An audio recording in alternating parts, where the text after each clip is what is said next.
की जनता की ओर से महाराष्ट्र के मुख्यमंत्री माननीय नामदार श्री एकनाथ जी शिंदे तथा उप मुख्यमंत्री माननीय नामदार श्री देवेंद्र जी फडणवीस, इनसे निवेदन है कृपया हम सब की ओर से माननीय मोदी जी का स्वागत करें, माननीय प्रधानमंत्री महोदय का स्वागत करें।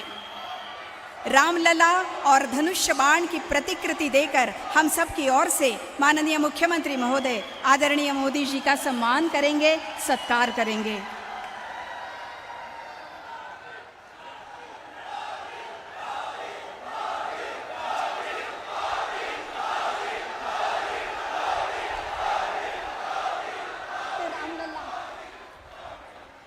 धनुष्य बाण की प्रतिकृति तथा राम लल्ला की मूर्ति देकर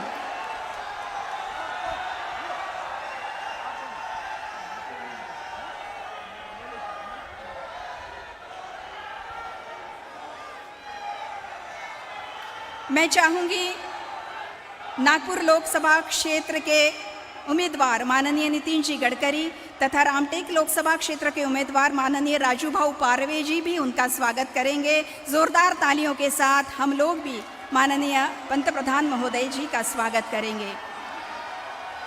यहाँ के आमदार आशीष जायसवाल जी से भी निवेदन है कृपया हम सब की ओर से, रामटेक की जनता की ओर से माननीय पंतप्रधान महोदय जी का स्वागत करें। रामटेक की विशेषता जो राम पंचायतन है और नागपुर जो टाइगर कैपिटल है, एक बाघ की प्रतिकृति देकर माननीय मोदी जी का हार्दिक स्वागत तथा आज संत झूलेलाल जी की जयंती है। सिंधी समाज की ओर से संत झूलेलाल की जयंती के पर्व पर माननीय प्रधानमंत्री महोदय को सिंधी समाज की ओर से विशेष भेंट, विकी कुकरेजा उनको विशेष भेंट दे रहे हैं। और हम सब मिलकर एक बार जोरदार तालियों के साथ माननीय पंतप्रधान महोदय जी का स्वागत करेंगे। और इस सभा को आगे बढ़ाते हुए मैं यहाँ पर सम्मान के साथ आमंत्रित करती हूँ नागपुर लोकसभा क्षेत्र के उम्मीदवार हम सब के चहेते माननीय नामदार श्री नितिन जी गडकरी, इनसे निवेदन है कृपया हमें संबोधित करें।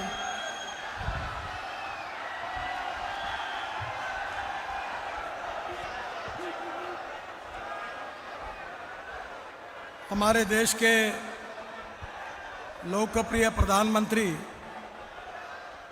आदरणीय नरेंद्र मोदी जी, महाराष्ट्र के आदरणीय मुख्यमंत्री, उप मुख्यमंत्री,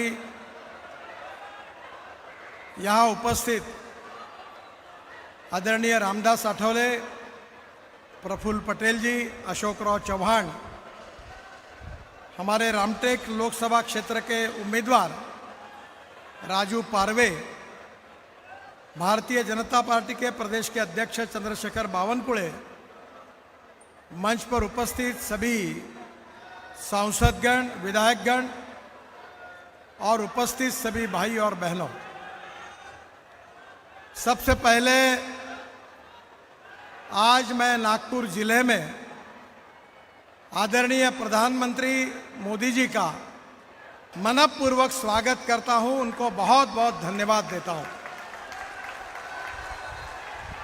और उनको ये विश्वास दिलाता हूं कि हमारी विदर्भ की जनता उनके नेतृत्व में विदर्भ की पूरी सीटें 10 की 10 लोकसभा की सीटें हमारे पक्ष में रहेगी और हम विजयी होंगे, ये भी विश्वास उनको देता हूं। आप सबको पता है कि आप पूरा विदर्भ का विकास कैसा हुआ, नागपुर जिले का कैसा हुआ और नागपुर शहर का कैसा हुआ, यह आपने देखा है। आदरणीय मोदी जी ने हमारी मेट्रो का भूमि पूजन किया था। उसके बारे में मेट्रो हमारी कन्हान नदी तक आने वाली थी। अब यह निर्णय हुआ है कि कन्हान नदी पर मेट्रो पुल बनाएगी और कन्हान गांव तक मेट्रो आएगी, इसका निर्णय हुआ।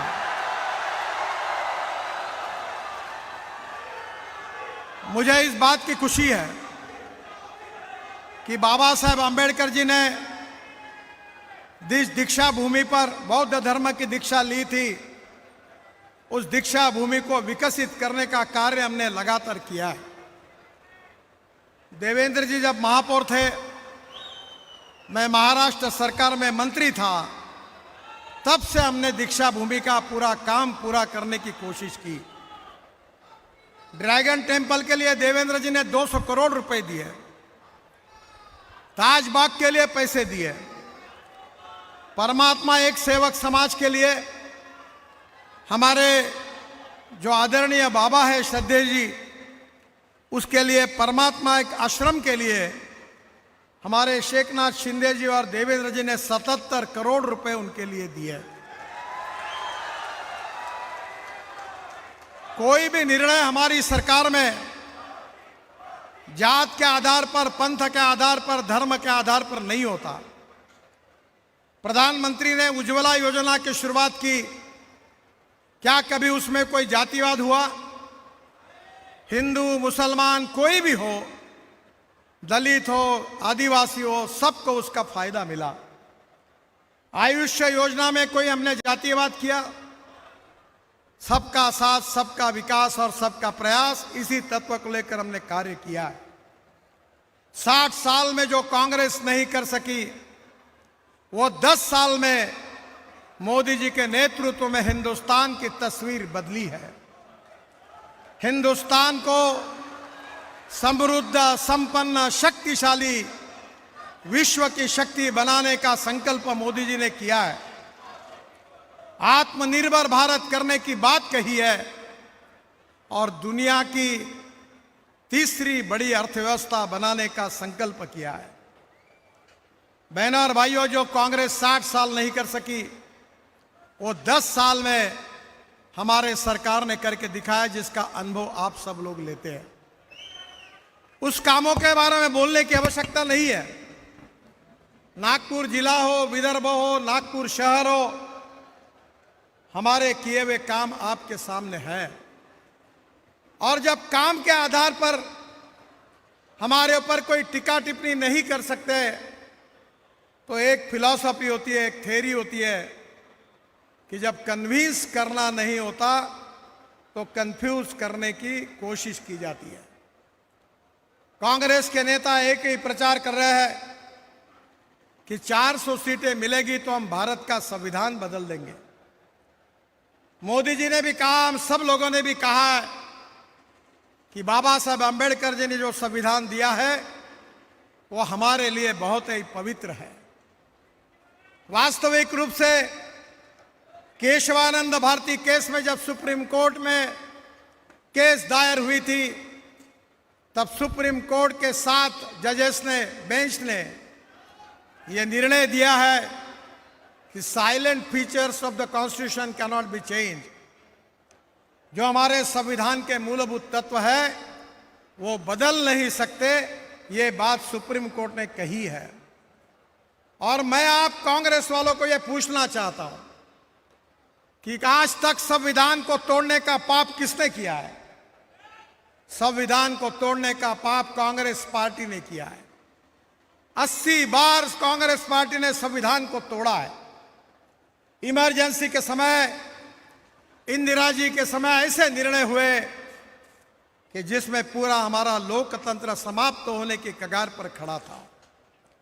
बहनों और भाइयों, हम इस बात को मानते हैं कि कोई भी व्यक्ति उसकी जात, पंथ, धर्म, भाषा और सेक्स से बड़ा नहीं होता, उसकी गुणवत्ता से बड़ा होता है।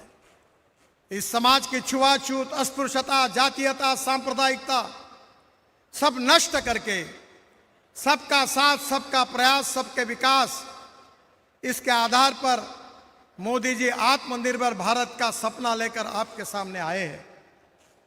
मैं आपको यही कहना चाहूंगा कि जो 60 साल कांग्रेस नहीं कर सकी, वो 10 साल मोदी जी के नेतृत्व में हमारी सरकार ने पूरे देश में करके दिखाया।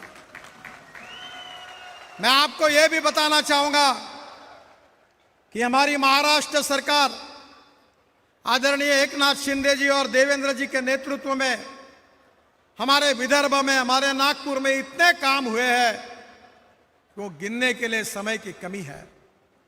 रामटेक में 200 करोड़ रुपए उन्होंने तो दिए ही है। अब रामटेक के लिए मेरे विभाग की ओर से मैंने रोप वे को भी मंजूर कर दिया है। रामटेक इंटरनेशनल पर्यटन केंद्र बनेगा। उमरेड जहां हमारे यहाँ टाइगर है, नागपुर को टाइगर कैपिटल कहते हैं, विश्व के लोग टाइगर देखने के लिए नागपुर में आते हैं।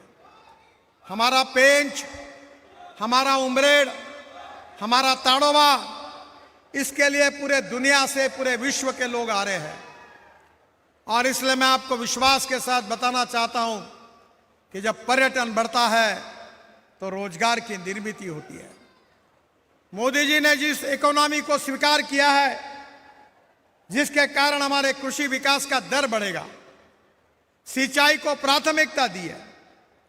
आशीष जायसवाल जी बहुत बार मुझे मांग करते थे कि पेच का पानी नागपुर शहर को जाता है और रामटेक तहसील में किसानों को पानी नहीं मिलता। हमने नागपुर महानगर पालिका का सीवेज का गंदा पानी शुद्ध करके महाराष्ट्र सरकार के कोराड़ी और खापरखेड़ा प्रकल्पों को दिया, और जिसके कारण ये 300 MLD पानी बचा। अब रामटेक का पानी, पेंच का पानी टेल एंड तक जाकर रामटेक तालुका के सब गांवों तक पानी मुबलक रूप से पहुंचा है, क्योंकि किसानों के हित के लिए हमने ये काम किया है। किसानों को समृद्ध और संपन्न कैसे बने, किसानों के लिए केवल अन्नदाता नहीं, किसान ऊर्जादाता बने। केवल ऊर्जादाता नहीं, अब तो किसान बिटुमिन तैयार करने लगे हैं, हवाई ईंधन तैयार करने में लगे हैं, हाइड्रोजन की निर्मित में लगे हैं। तो मुझे विश्वास है कि इस देश के किसान का, गांव गरीब मजदूर सबका भविष्य बदलने वाला है। परिस्थितियां बदल रही है। बिहान में 68,000 नागपुर शहर और जिले के युवाओं को रोजगार मिला है, और अगले 5 साल में मैं आपको विश्वास दिलाता हूं कि नागपुर शहर और जिले में कम से कम 1 लाख युवाओं के हाथों को काम मिलेगा। यह विश्वास मैं आपको देना चाहता हूं। मैं आपसे अनुरोध करूंगा कि जो कंफ्यूज करके गलत प्रचार कर रहे हैं, कभी अल्पसंख्यक समाज को डराते हैं कि देखो मोदी जी आएगी, भारतीय जनता पार्टी आएगी तो आपको कटवा देंगे, पाकिस्तान भिजवा देंगे। सुरक्षित रहना है तो पंजे पर मोहर लगाओ। हमारे दलित बंधुओं को कहते हैं कि ये संविधान बदलने वाले चुनाव के समय इस प्रकार की गलत बातें कहकर लोगों को गुमराह करने की कोशिश करते हैं। बहनों और भाइयों, आपका भविष्य इस चुनाव के साथ जुड़ा हुआ है। मोदी जी के नेतृत्व एक नए भारत का निर्माण हो रहा है। गांव गरीब मजदूर किसान का भविष्य बदल रहा है। युवाओं को रोजगार मिलने वाला है और मिल रहा है। किसान समृद्ध संपन्न हो रहे हैं। स्मार्ट सिटी नहीं, अब स्मार्ट विलेज का निर्माण होने वाला है। और इसलिए कोई अपप्रचार पर विश्वास न रखते हुए रामटेक लोकसभा क्षेत्र से राजू पारवे हमारे उम्मीदवार हैं। एक लोकप्रिय विधायक के रूप में उन्होंने उमरेड विधानसभा क्षेत्र में अच्छा कार्य किया है। मैं आप सबसे अनुरोध करूंगा कि उनको प्रचंड मतों से विजयी करिए और आपकी सेवा करने का अवसर दीजिए। और मेरा विश्वास है कि फिर से एक बार नागपुर जिले की जनता, विदर्भ की जनता, महाराष्ट्र की जनता, ये छत्रपति शिवाजी महाराज, महात्मा ज्योतिबा फुले, बाबा साहेब अंबेडकर, इनका महाराष्ट्र है। और मेरा विश्वास है कि इस महाराष्ट्र का सामाजिक आर्थिक विकास के लिए फिर से एक बार मोदी जी के नेतृत्व में महायुति का समर्थन यहाँ की जनता करेगी, ऐसा मुझे पूरा विश्वास है।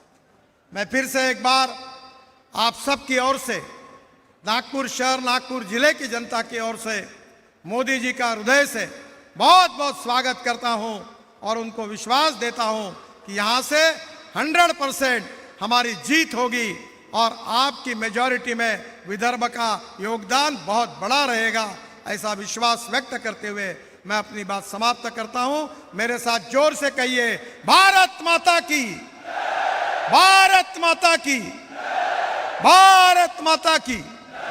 धन्यवाद।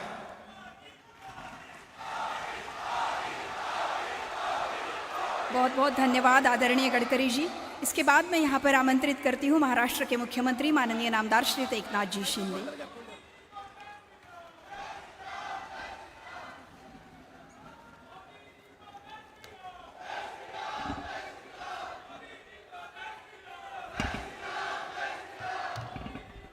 छत्रपति शिवाजी महाराज की जय भवानी, जय श्री राम, जय जय श्री राम।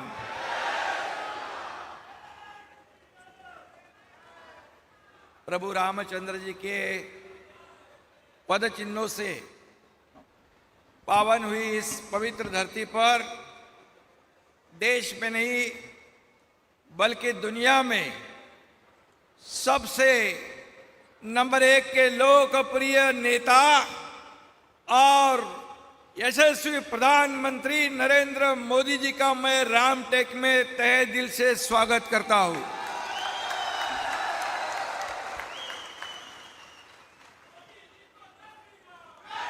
उपस्थित हमारे लोकप्रिय उप मुख्यमंत्री देवेंद्र जी हैं और केंद्रीय मंत्री आदरणीय हमारे नितिन गडकरी जी, प्रफुल्ल पटेल जी, रामदास आठवले जी, सभी मंच पर उपस्थित महानुभाव। समय कम है इसलिए मैं सबका नाम नहीं ले पा रहा हूं। इस समय गर्मी की लहर चल रही है, लेकिन उसकी परवाह किए बिना यहां पर जन सैलाब यहां मोदी जी को देखने और सुनने को आया है। गर्मी से बड़ी मोदी प्रेम की लहर पूरे महाराष्ट्र में, पूरे देश में हमें दिखाई पड़ रही है। मोदी जी का हेलीकॉप्टर जैसे ही आवाज करता है तो सब लोग खड़े हो जाते हैं स्वागत के लिए। इतनी बड़ी लोकप्रियता इस महाराष्ट्र के जनता में आपके प्रति है और इसलिए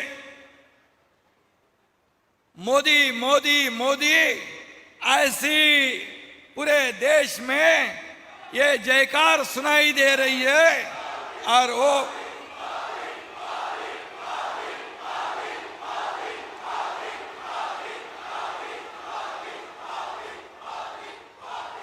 प्रभु श्री रामचंद्र जी के आशीर्वाद से मोदी जी विकसित भारत का निर्माण कर रहे हैं। छत्रपति शिवाजी महाराज जी को अभिप्रेत सुराज्य निर्माण कर रहे हैं। इसलिए सिर्फ हर घर मोदी नहीं, अब मन मन मोदी है और ये पूरे देश में दिखाई पड़ रहा है। सत्ता की कुर्सी पे के लिए बौखला गया विरोधी पक्ष मोदी द्वेष से पीड़ित है, जिनका जीवन सिर्फ भ्रष्टाचार, घोटाले और रोकड़ा गिनने में बीत गया। उनको मोदी जी के ऊपर आरोप लगाने का कोई नैतिक अधिकार नहीं बचता है। और इसलिए मराठी में एक कहावत है की अंगात नाही बळ आणि चिमटा काढून पळ।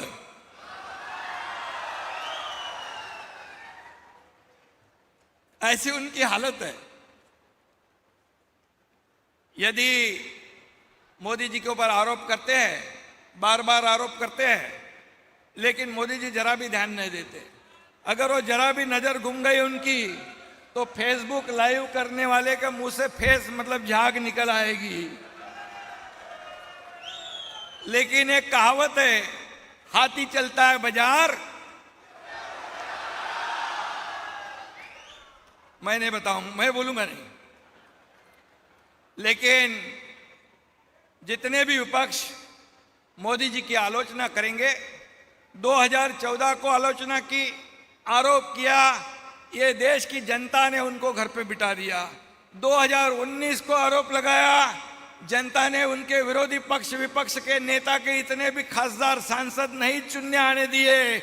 और अब भी 2024 में ये इतना आरोप लगा रहे हैं कि मुझे लगता है अब सब रिकॉर्ड मोदी जी तोड़ेंगे, क्योंकि देश की 140 करोड़ जनता आज मोदी जी के साथ है और उन्होंने गारंटी ली है मोदी जी को फिर एक बार।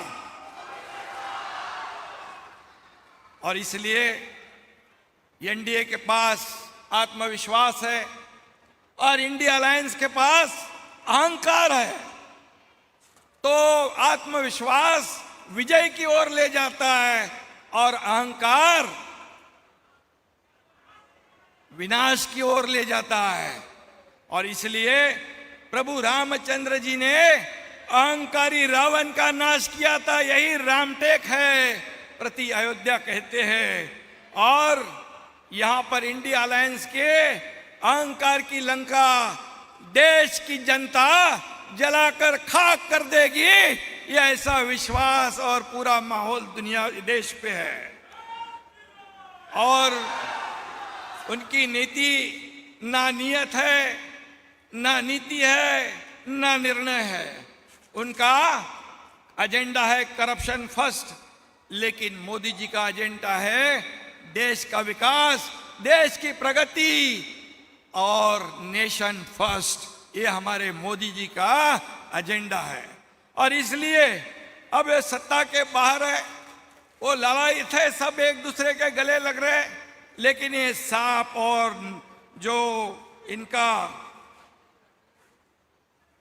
निवाल का है, सांप मुंगूस नेवला, सांप और नेवला की जो दोस्ती हुई है ये जनता खूब अच्छी तरह जानती है।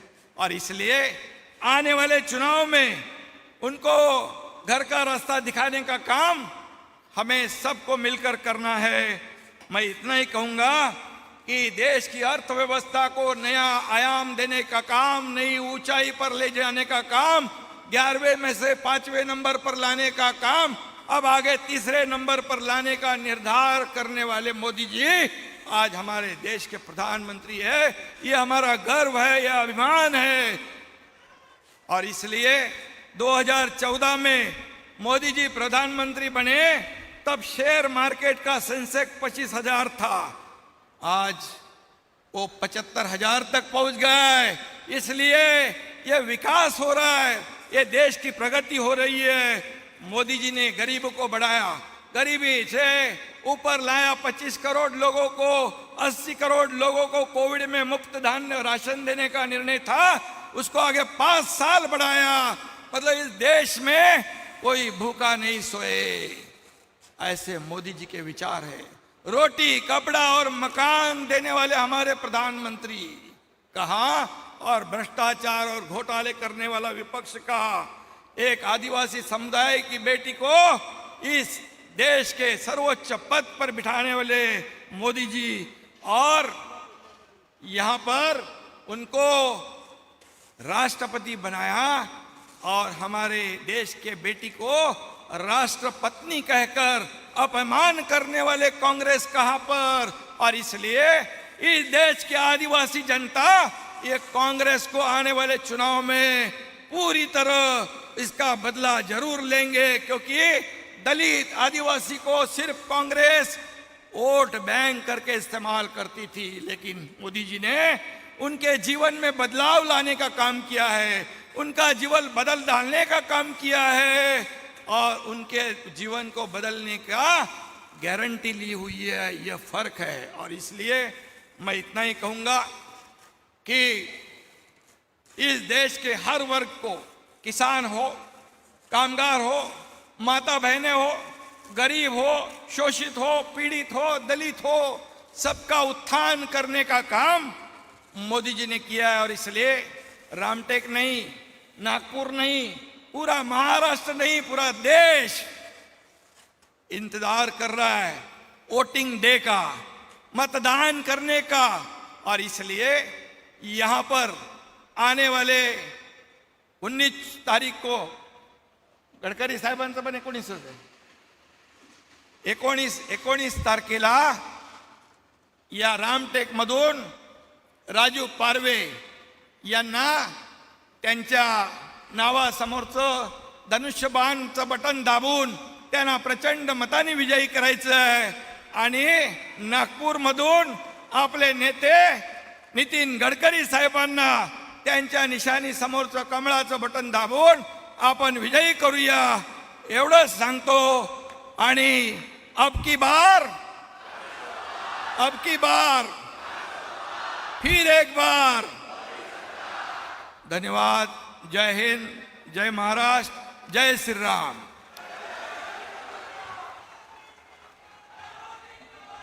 बहुत बहुत धन्यवाद आदरणीय मुख्यमंत्री महोदय।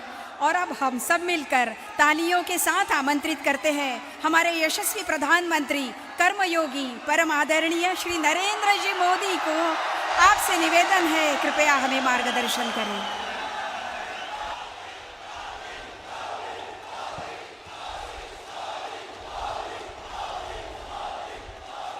भारत माता की, भारत माता की, भारत माता की।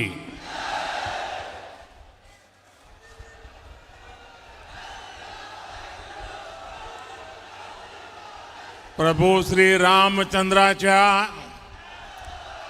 पावन भूमीमध्ये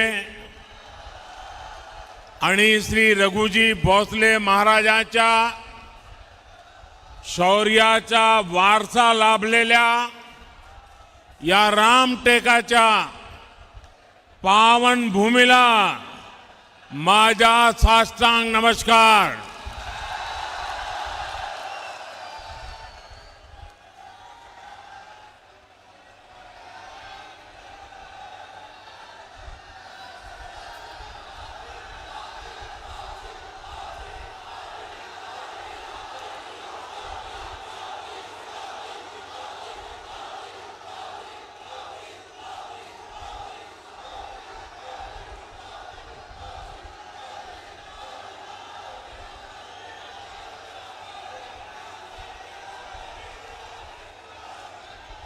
क्या वो छोटी बालिका राम बन के आई है क्या?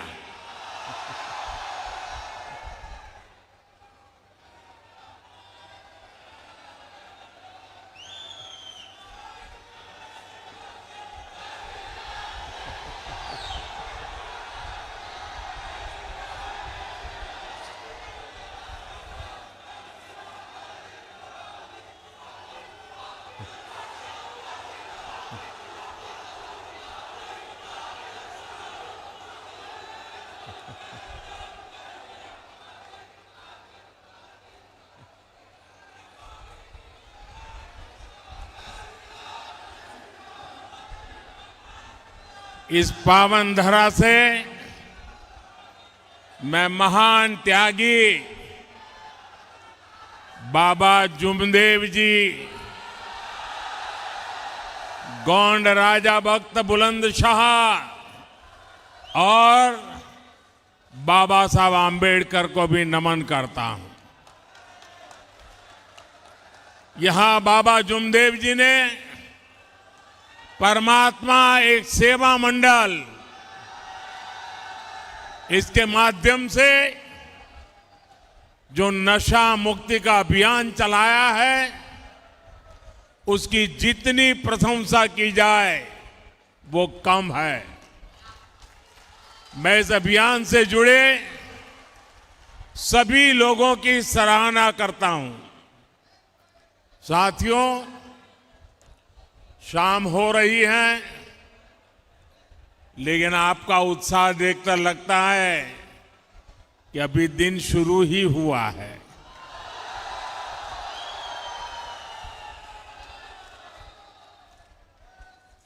ये आपका उत्साह उमंग को एक बार फिर अपनी जरा मोबाइल की फ्लैश लाइट कीजिए। सबके सब मैं फिर पूछता हूं आपको लाइट क्यों की? ये आपकी फ्लैश लाइट से आपके आशीर्वाद सीधे सीधे यहां पहुंच रहे हैं। ये आपकी फ्लैश लाइट 19 तारीख को ज्यादा से ज्यादा मतदान करने का संकल्प है। यह जोश है जो संदेश दे रहा है फिर एक बार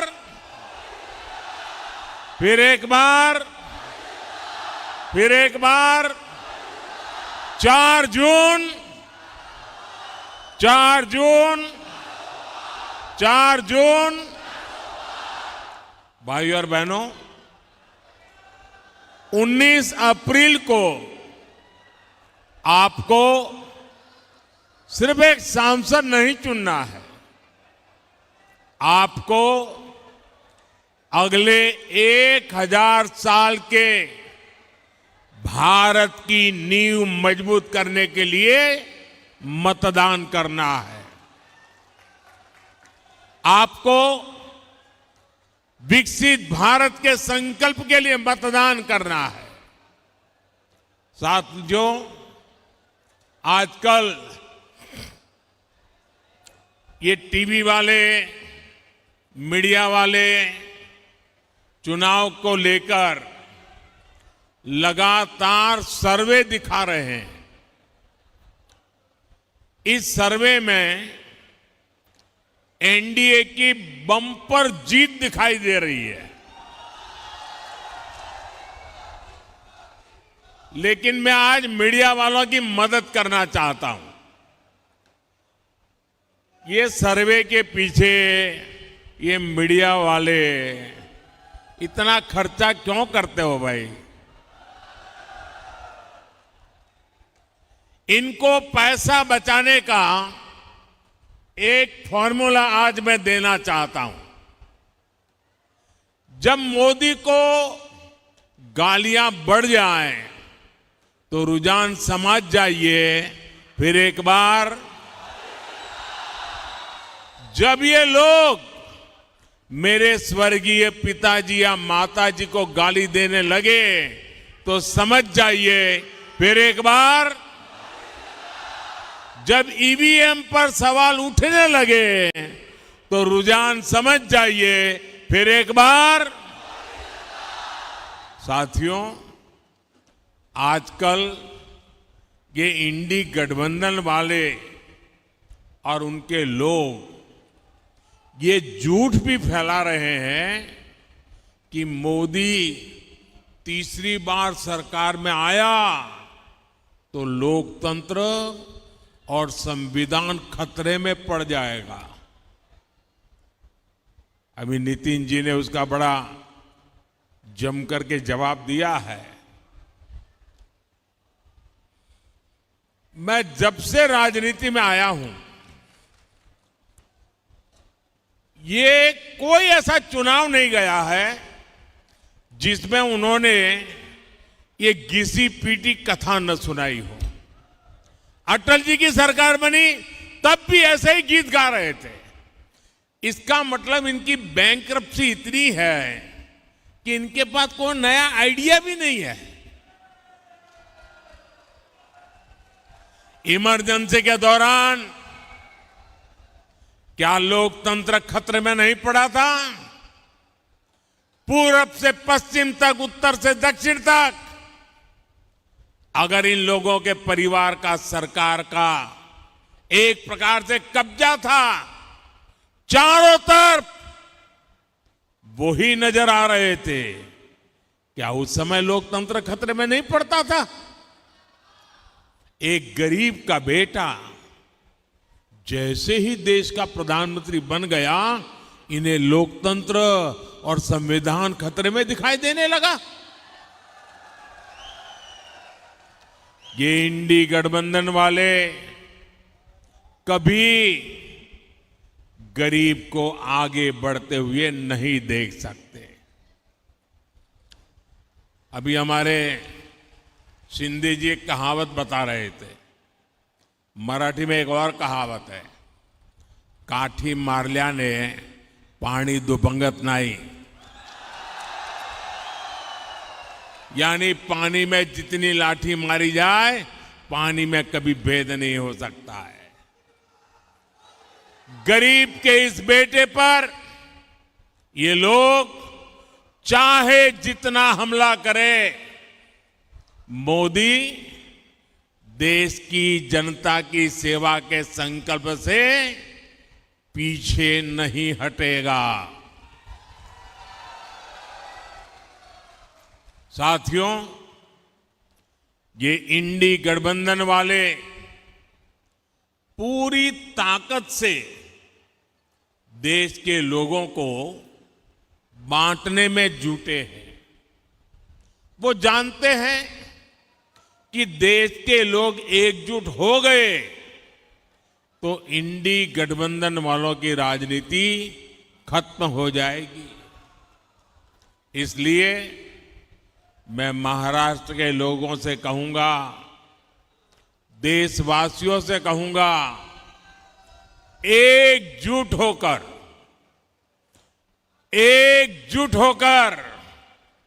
देश के नाम पर वोट दीजिए। ये इंडी गठबंधन वाले ताकतवर हुए तो देश को खंड खंड कर देंगे। आज भी ये एक समाज को दूसरे समाज से लड़ाने में कोई कसर बाकी नहीं छोड़ रहे। आज भी ये भारत की संस्कृति को निशाना बनाना, उसका कोई मौका नहीं छोड़ते। हमारा ये रामटेक वो स्थान है जहां खुद प्रभु राम के पैर पड़े हैं।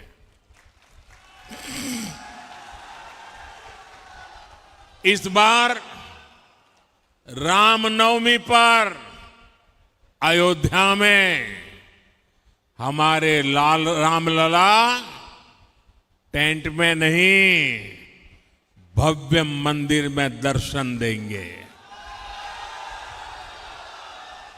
500 साल बाद ये पल आ रहा है। सो रामटेक को, पूरे महाराष्ट्र को, पूरे देश को अद्भुत आनंद हो रहा है। लेकिन हम ये न भूलें कि जब प्राण प्रतिष्ठा का अवसर आया तो इन इंडी गठबंधन वालों ने इसका भी बहिष्कार किया, निमंत्रण को ठुकरा दिया। ये लोग सनातन पर हमले करते हैं, सनातन को खत्म करने की सौगंध लेने वालों के साथ रैलियां करते हैं। साथियों, आजकल नवरात्रि का पर्व है, शक्ति की उपासना का पर्व है। ये लोग हिंदू धर्म की शक्ति को भी समाप्त करना चाहते हैं। आप मुझे बताइए, क्या ऐसे इंडी गठबंधन वालों को महाराष्ट्र में एक भी सीट जीतने देंगे? एक भी सीट जीतने देंगे? उनको इनके पापों की सजा मिलनी चाहिए कि नहीं मिलनी चाहिए? ये चुनाव में वोट देकर के उनको सजा देंगे कि नहीं देंगे? साथियों, भारतीय जनता पार्टी, शिवसेना, एनसीपी, ये सब मिलकर के आज आपके पास आए हैं। आपका एक एक वोट इनको जिताने के लिए तो है, लेकिन उनको सजा देने के लिए भी है। साथियों, आजादी के बाद से ही कांग्रेस ने साजिश के तहत एससी, एसटी, ओबीसी समाज को हर प्रकार से पीछे रखा। कांग्रेस ने बाबा साहब आंबेडकर की राजनीति को खत्म किया।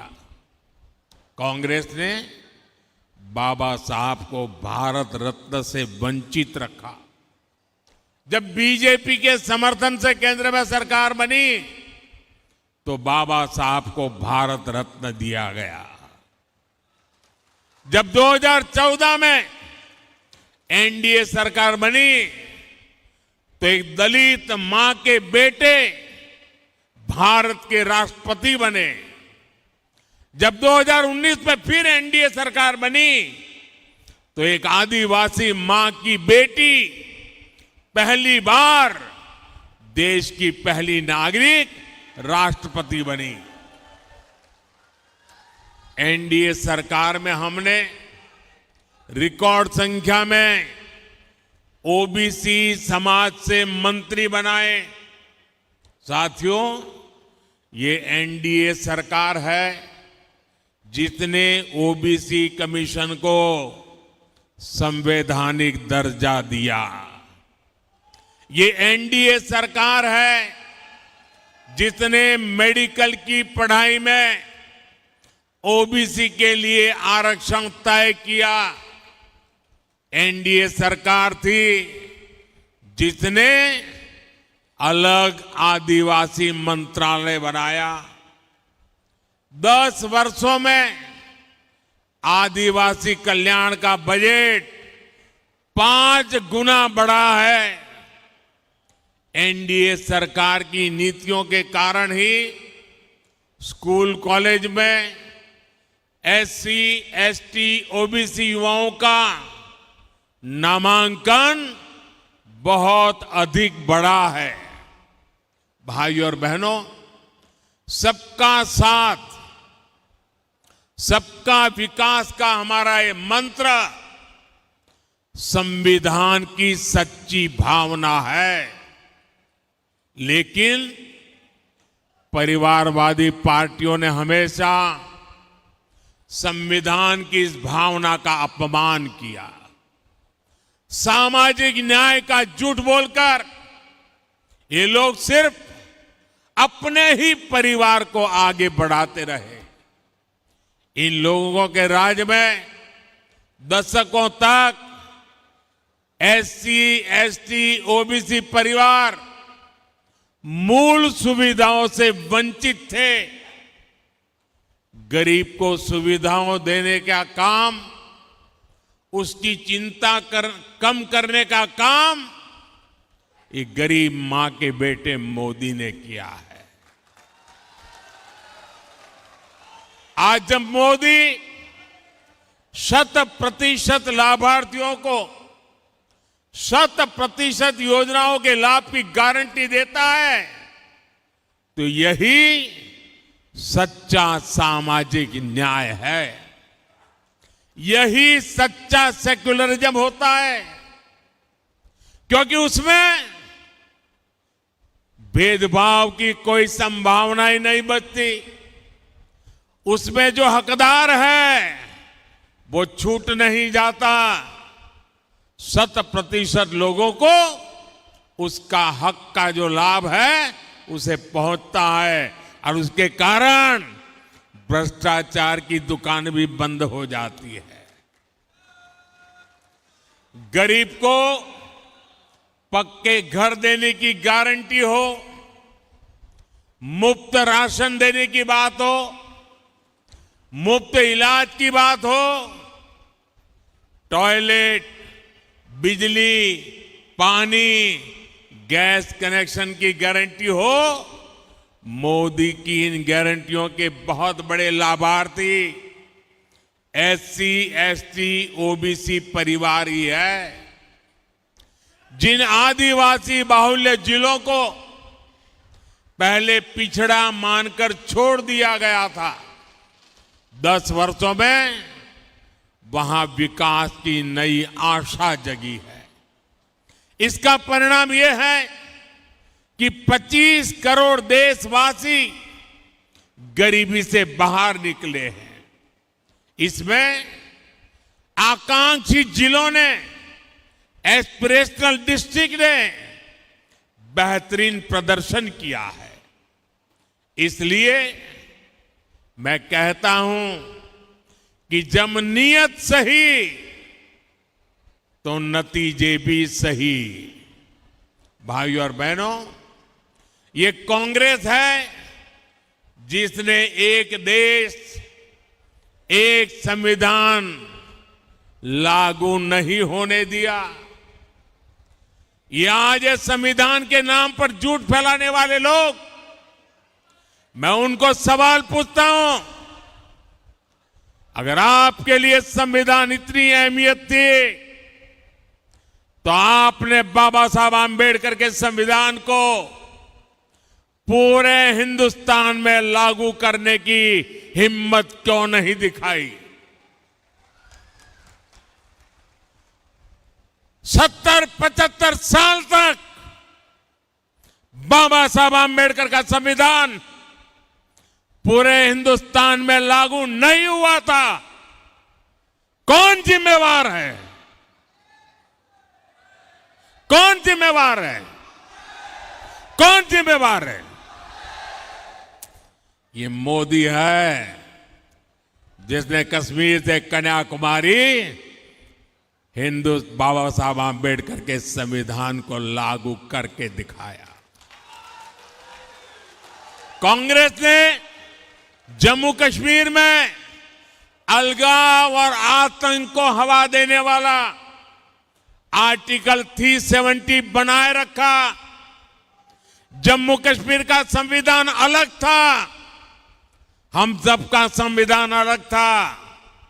370 की एक दीवार खड़ी कर दी गई थी और मोदी ने जब कहा 370 हटानी है तो कहते थे आग लग जाएगी। कहीं आग लगी भाई? आग लगी क्या? 370 हटी कि नहीं हटी? कश्मीर में संविधान लागू हुआ कि नहीं हुआ? बाबा साहब आंबेडकर की आत्मा जहां होगी आज मोदी को और हम सबको आशीर्वाद देती होगी।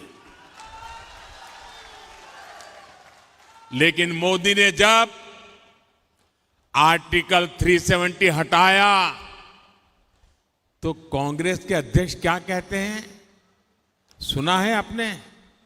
कांग्रेस के अध्यक्ष कहते हैं कि मोदी जहां जाते हैं वहां 370 बोलते हैं। अरे भाई इसका 370 का राजस्थान में क्या लेना देना, आंध्र में क्या लेना देना? ये 370 हटाने से देश को फायदा क्या हुआ? क्या ऐसी भाषा कभी हम सुन सकते हैं क्या? ये भी कांग्रेस की दलित, आदिवासी, महिला विरोधी और वोट बैंक की राजनीति का जीता जागता प्रमाण है। मैं आपको समझाता हूं, आर्टिकल 370 हटने से जम्मू कश्मीर में इन सभी वर्गों को पहली बार संवैधानिक अधिकार मिला है। वहां मेरे SC ST भाई बहनों को आरक्षण नहीं था। वहां पर हमारे वाल्मीकि समाज, दलित समाज के लोगों को नागरिक के नाते जो हक मिलने चाहिए ना, वो भी प्राप्त नहीं थे। आजादी के इतने सालों बाद भी ये कांग्रेस और इंडी गठबंधन को जब मैं कहता हूं तो चुभने लगता है। आपने हिंदुस्तान के मुकुट को, वहां के लोगों को, वहां की महिलाओं को उनके अधिकारों से वंचित रखा था। बाबा साहब आंबेडकर ने SC ST OBC महिला उनको जो अधिकार दिए वो जम्मू कश्मीर के लोगों को नहीं थे। और आप संविधान के नाम पर देश को मूर्ख बनाने की कोशिश कर रहे हो। भाइयों बहनों, कांग्रेस नागरिकता देने वाले कानून CAA का भी विरोध कर रही है, क्योंकि इसके भी सबसे बड़े लाभार्थी दलित है, बौद्ध अनुयायी है। अगाड़ी वाले कितना भी विरोध कर लें, CAA के तहत हर हकदार को नागरिकता मिलकर रहेगी और ये मोदी की गारंटी है। भाइयों और बहनों, ये जो अगाड़ी है, ये जो इंडी गठबंधन है, ये विरासत और विकास दोनों के घोर विरोधी है। गोसी खुर्द बांध परियोजना को कांग्रेस ने दशकों तक लटकाया। इससे किसानों को कितनी मुश्किलें हुई। जब आपने एनडीए की महायुति की सरकार बनाई, तब इस पर तेजी से काम शुरू हुआ। इससे गोंदिया, भंडारा, चंद्रपुर और नागपुर जिलों के लाखों किसानों को लाभ हुआ। यहां पीने के पानी और सिंचाई के पानी के लिए एकनाथ जी, देवेंद्र जी और अजीत जी की टीम शानदार काम कर रही है, रात दिन काम कर रही है। हर घर नल से जल पहुंचे, मोदी की इस गारंटी को पूरा करने में ये मेरे साथी दिन रात जुटे हुए हैं। साथियों, विकसित भारत के निर्माण में हमारे किसान एक मजबूत स्तंभ है। महाराष्ट्र में पीएम स्वनिधि के तहत हजारों करोड़ रुपए किसानों के खाते में पहुंचे हैं। आने वाले 5 सालों में हम दलहन और तिलहन में आत्मनिर्भर होना चाहते हैं। 2014 से पहले कांग्रेस की सरकार ने करीब 600 करोड़ रुपए की दाल एमएसपी पर खरीदी थी, और उस समय कृषि मंत्री कौन थे वो आपको मालूम है, याद है ना? आजकल वो भी मुझे गाली देने की कतार में खड़े हो गए। सिर्फ 600 करोड़ की दाल हमने 10 सालों में करीब 1.25 लाख करोड़ रुपए दलहन और तिलहन किसानों को एमएस के रूप में दिए हैं। फर्क साफ दिखता है।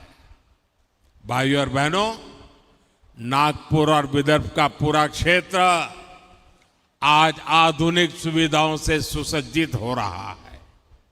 आज नागपुर में IIM, IIIT, AIIMS, national law university है। आज नागपुर में मेट्रो की रफ्तार है। गोंदिया में बिरसी एयरपोर्ट का विस्तार हो रहा है। अमरावती में टेक्सटाइल पार्क बन रहा है। रामायण सर्किट और बुद्ध सर्किट पर भी काम हो रहा है, जो टूरिज्म को बहुत बढ़ावा देने वाला है। बाला साहब ठाकरे महाराष्ट्र समृद्धि महामार्ग से इस पूरे क्षेत्र का कायाकल्प होने जा रहा है। ऐसा विकास एक ईमानदार, मजबूत और स्थिर एनडीए सरकार ही कर सकती है। साथियों, 10 सालों में विकास के बहुत सारे काम हुए हैं, लेकिन ये तो ट्रेलर है।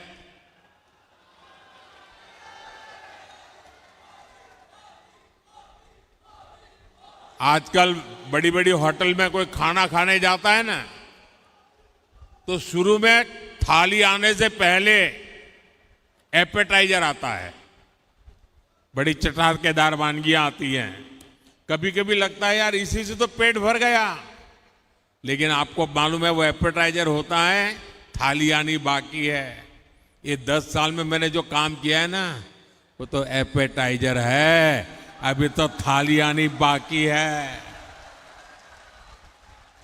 आने वाले 5 साल में हमें देश को, महाराष्ट्र को बहुत आगे ले जाना है, और इसके लिए मेरे साथियों, मैं आपको गारंटी देता हूं, आपका सपना ये मोदी का संकल्प है।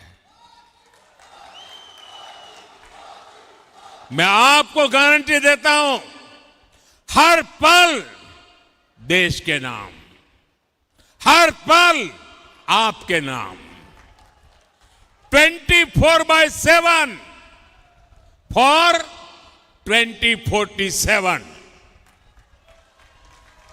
और इसके लिए 19 अप्रैल को रामटेक से राजू पारवे जी, भंडारा गोंदिया से सुनील जी और नागपुर से भाई नितिन गडकरी जी को भारी मतों से विजयी बनाना है।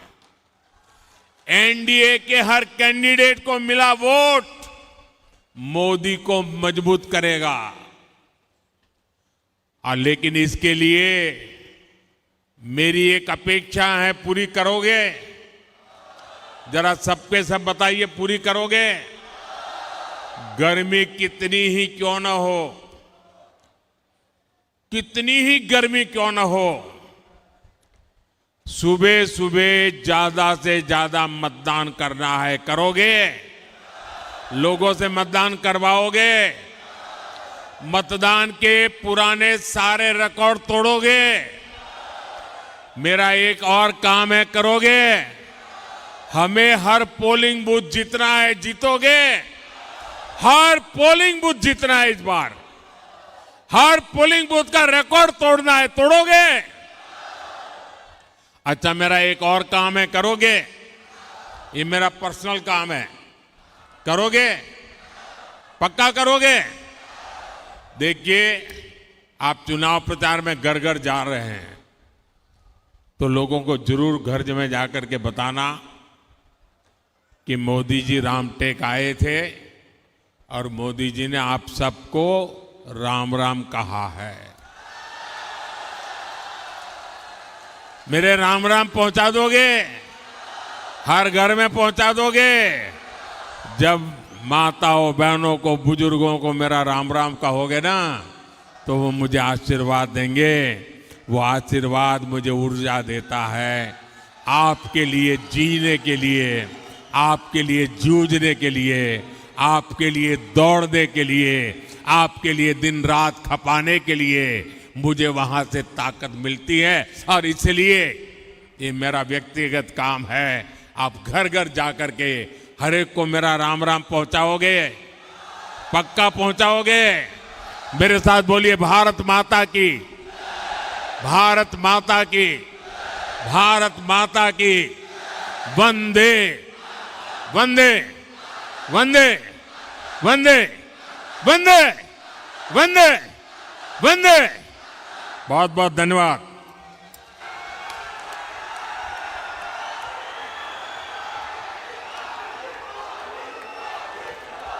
बहुत बहुत धन्यवाद आदरणीय प्रधानमंत्री नरेंद्र मोदी जी।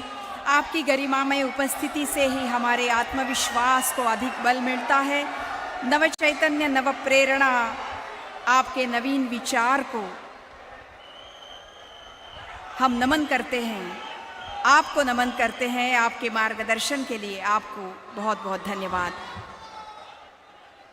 यहाँ पर उपस्थित सभी मान्यवरों के प्रति आभार व्यक्त करते हुए